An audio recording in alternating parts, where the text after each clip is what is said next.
Eu tinha previsto falar e vou falar, mas muito mais rapidamente daquilo que estava a prever, para responder também ao Sr. Deputado Guilherme Silva, porque da forma como se referiu a mim, naturalmente que tenho de ter direito a uma resposta.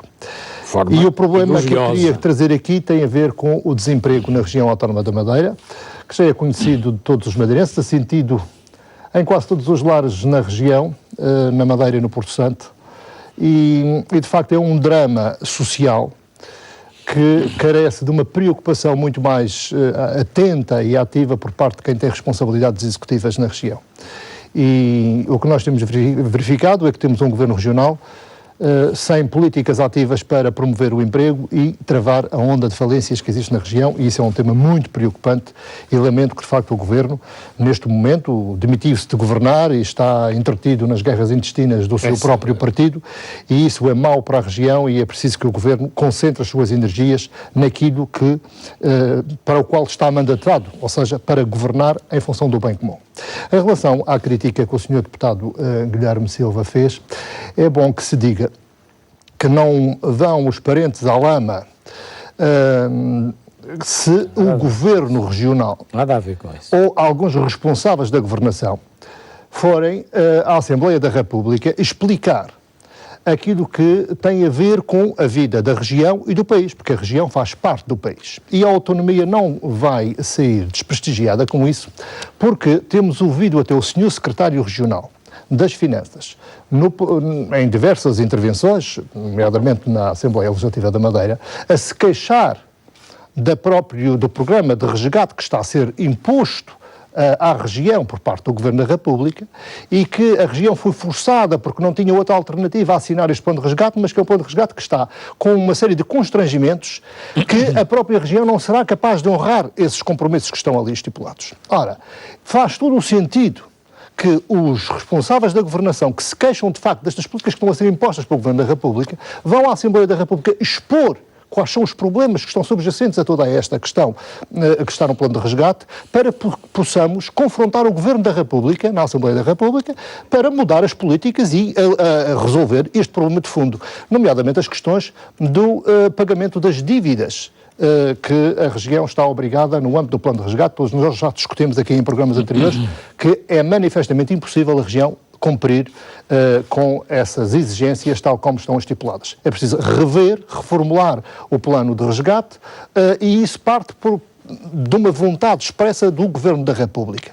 E precisamos recolher toda a informação na Assembleia da República, por parte das entidades regionais, do Sr. Secretário Regional, que é que tem o dossiê nas mãos da execução de todo este programa, explicar aos deputados da República para que depois possamos, junto do da Sra. Ministra das Finanças, também confrontá-la com estas problemáticas que a região tem e resolvermos desta forma um problema que o Governo Regional tem em mãos, que o Sr. Secretário Regional tem em mãos, como já se queixou na própria Assembleia Legislativa da Madeira, e é um problema da região. Por isso, não há mal nenhum para a autonomia não sai desprestigiada, desonrada, se de facto algum elemento do Governo Regional for à Assembleia da República prestar os esclarecimentos devidos.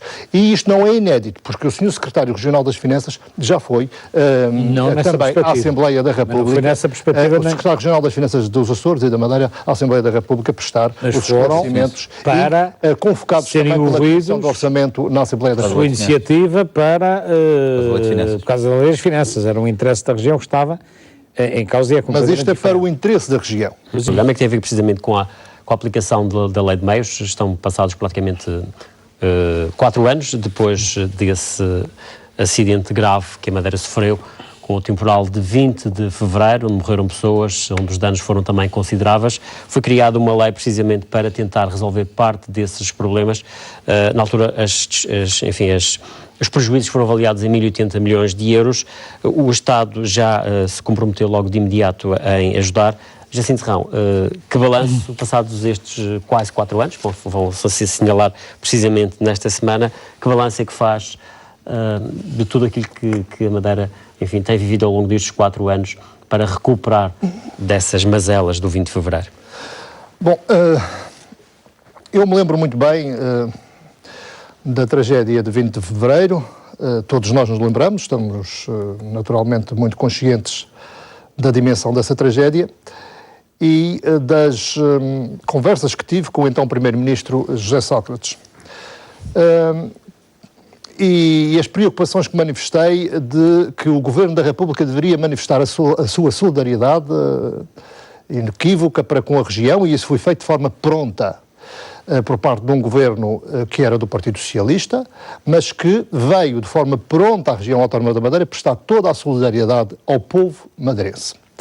E reuni com as entidades, as autoridades regionais, e sem facciosismos, criou a lei de meios para apoiar todas as pessoas, independentemente do partido em que votaram. Portanto, a região tinha uma cor partidária, que não era a cor do Governo da República, mas os apoios vieram para apoiar todas as pessoas e foram naturalmente canalizados com esse apoio à região. E pelo contrário, e é bom que se recorde, o comportamento do Governo Regional em relação aos últimos, claro que a dimensão é outra, não quero comparar as dimensões, mas em relação aos últimos maus tempos que têm causado prejuízos em alguns concelhos da região, e que o Governo também inscreve verbas no orçamento da ordem de 5 milhões de euros para a reconstrução decorrentes dessa destruição, e que o Governo diz que não vai apoiar as freguesias ou os concelhos, com as suas declarações que deu no Porto da Cruz, porque quer dar uma resposta clara até ao sentido de voto do próprio eleitorado. Ora, trata-se aqui de um comportamento de facção, intolerável num Estado de Direito Democrático, em que o Governo Regional está a usar os recursos que são de todos os madeirenses, independentemente de terem votado no partido A ou partido B, e tem de apoiar a reconstrução desses concelhos afetados, dessas freguesias afetadas devido aos últimos maus tempos, independentemente do partido em que votaram nas últimas eleições autárquicas. Mas vamos à questão da lei de meios. A lei de meios tinha uma dotação orçamental de 1.080 milhões de euros, 740 milhões de euros pagos pelo Estado, pelo Governo da República, e 340 pela região. Bom, a primeira pergunta que se coloca e que se tem colocado, onde é que estão os 340 milhões de euros da responsabilidade da região para a reconstrução? Até agora nós não sabemos, o Governo Regional diz que tem inscrito algumas verbas para esse efeito, mas o que é facto é que não sabemos onde é que estão essas verbas, onde é que estão inscritas essas verbas no orçamento da região. O que sabemos é que no relatório do Tribunal de Contas de 2011 diz que foram para cofinanciamentos no âmbito da Lei de Meios afetos 5% desses 340 milhões de euros. Bom, isto em 2011, já num período de alguma dificuldade. Em 2012, 2013, nós não conhecemos de facto que a região tivesse entrado com mais dinheiro ou muito mais dinheiro do que esses 5% a que faz referência no relatório do Tribunal de Contas de 2011.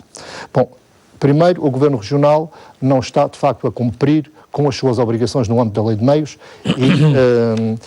e está a reconstrução a ser feita à custa só dos dinheiros que vêm de Lisboa. Outra questão que se prende tem a ver com os fundos de coesão. Os fundos de coesão foram reafetados, ou pelo menos avalia uma reafetação para o quadro comunitário que está seguinte, e até agora, pelo menos pelas nossas contas, não sabemos como é que isso vai ser realmente canalizado para a região, mas o que é facto é que pelas nossas contas a Madeira vai sair perdedora com esta reafetação dos fundos de coesão que estavam ao abrigo também da Lei de Meios, e pelas nossas contas perderá cerca de 40 milhões de euros.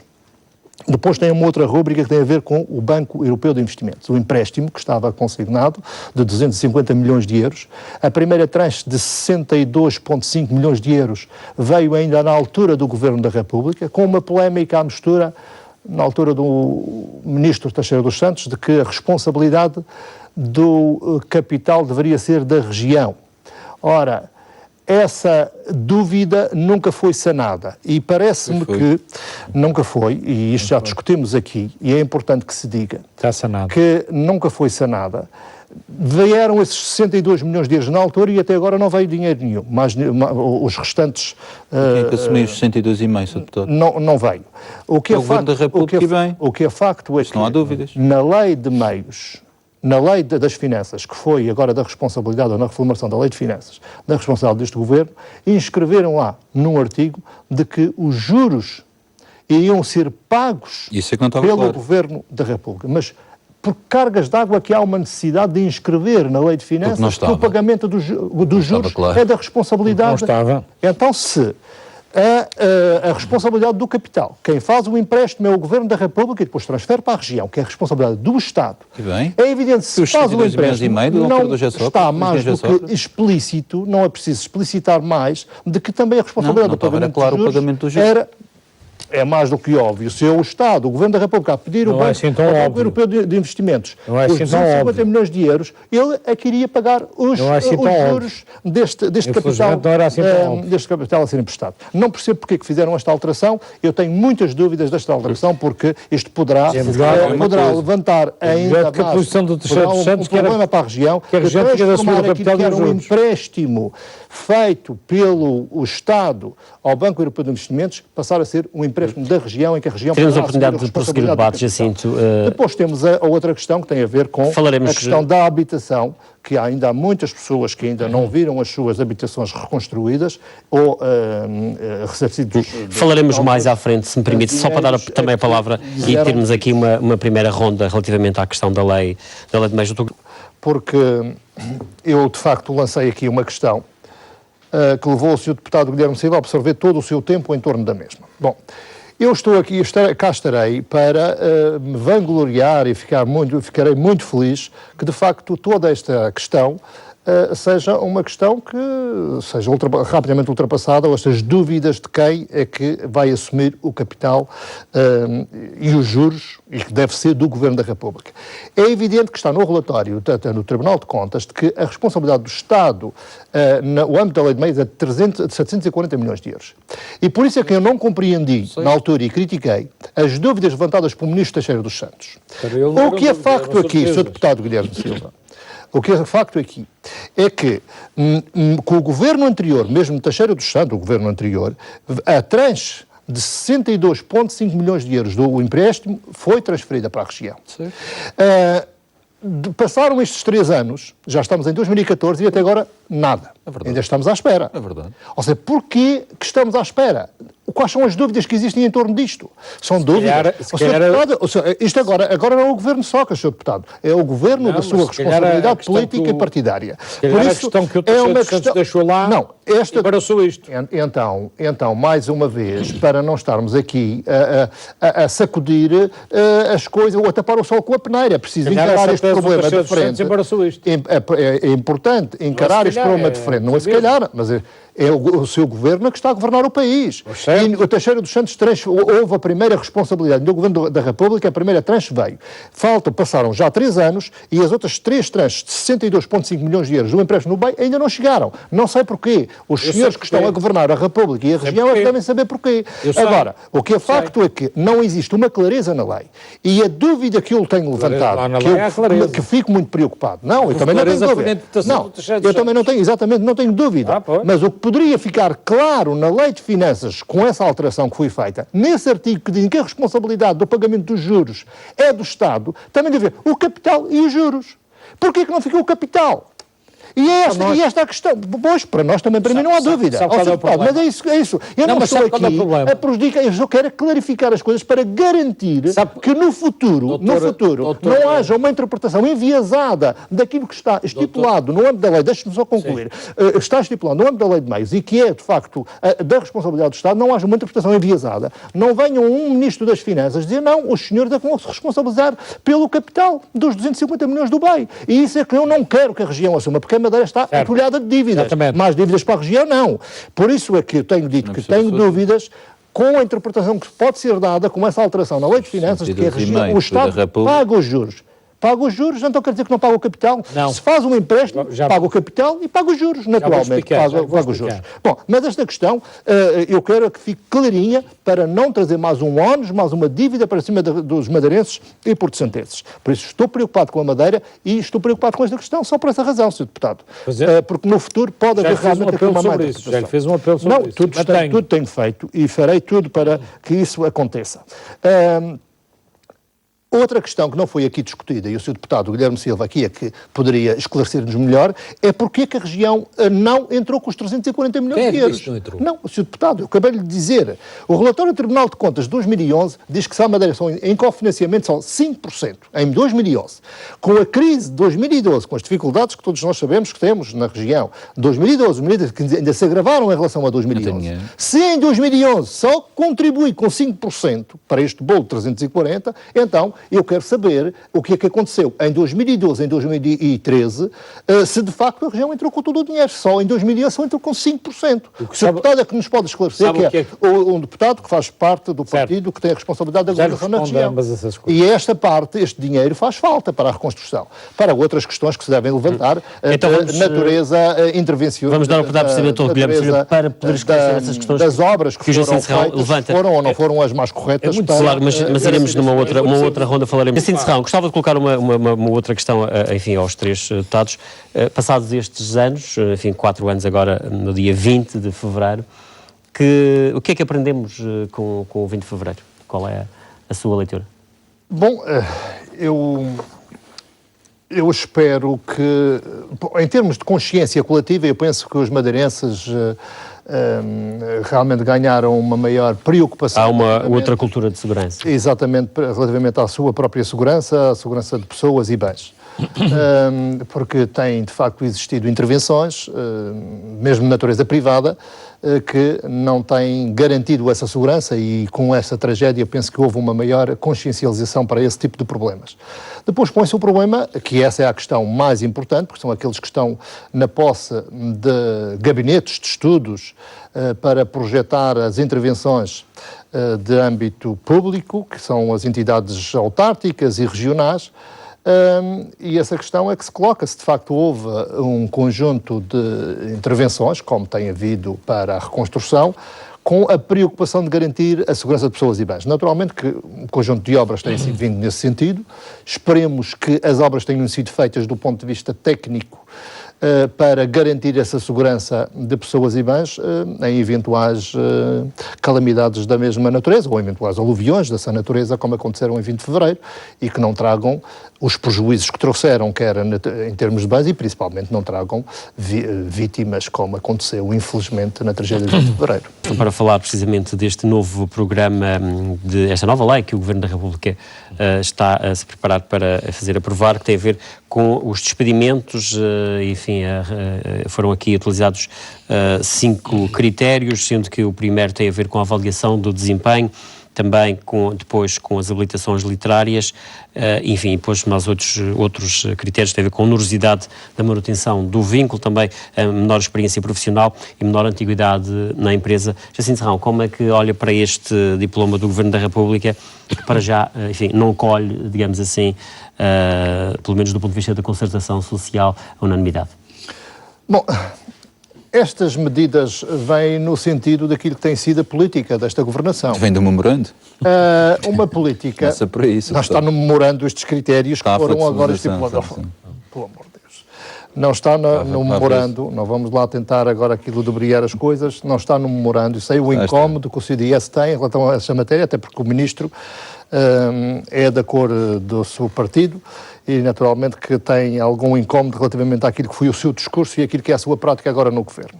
Mas o que é facto é que isto vem no sentido daquilo que são as políticas desta governação, que é desmantelar o Estado Social e introduzir a precariedade laboral. E por isso é que nós não entendemos como é que, de facto, nós vamos resolver problemas de fundo. Problemas que já existem, em que o trabalho, que é o principal fator para gerar riqueza num país, está a ser constantemente martirizado, castigado, com impostos e agora com precariedade. Portanto, mas acha que este diploma vem introduzir precariedade? O que o diploma vem definir são critérios para os despedimentos vão acontecer e se para acontecer. Estas medidas. Não é preciso ser um estudioso na matéria para perceber que com este tipo de regras muito subjetivas, porque isto tem uma carga de subjetividade muito grande, deixa o empregado, o trabalhador, à mercê do empregador, ou seja, à mercê das arbitrariedades ou das regras arbitrárias de quem emprega. E isto fragiliza quem está, de facto, empregado. Ou seja, isto introduz precariedade, introduz uma maior dependência, retira um conjunto de garantias e de direitos e de segurança para quem está a trabalhar. E é precisamente por isso que eu digo que eu vejo com muita apreensão este tipo de políticas, que está inserido num paradigma político e de governação, até mesmo da própria Europa, em que está castigado fortemente o fator de trabalho com impostos e agora com a precariedade. E não é uma forma realmente de nós resolvermos o problema, porque por detrás de um trabalhador existe um ser humano.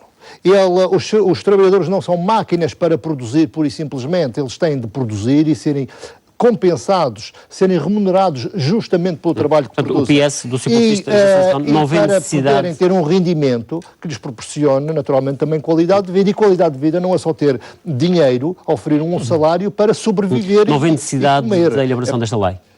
Bom, é preciso... O que eu acho é que estas propostas serão naturalmente analisadas, mas estas propostas, tal como foram colocadas em cima da mesa, vêm no sentido de desproteger cada vez mais o trabalhador, deixando-o de facto à mercê de uma precariedade laboral que vai desincentivar cada vez mais este fator de trabalho, de fazer com que perante esta fragilização, perante esta dependência de um critério arbitrário por parte do poder patronal, fará que depois haja menos direitos garantidos por parte do trabalhador e também baixa de salários. Vamos Portanto, haverá uma baixa de salários porque os trabalhadores vão se sujeitar àquilo que o patrão quiser dar.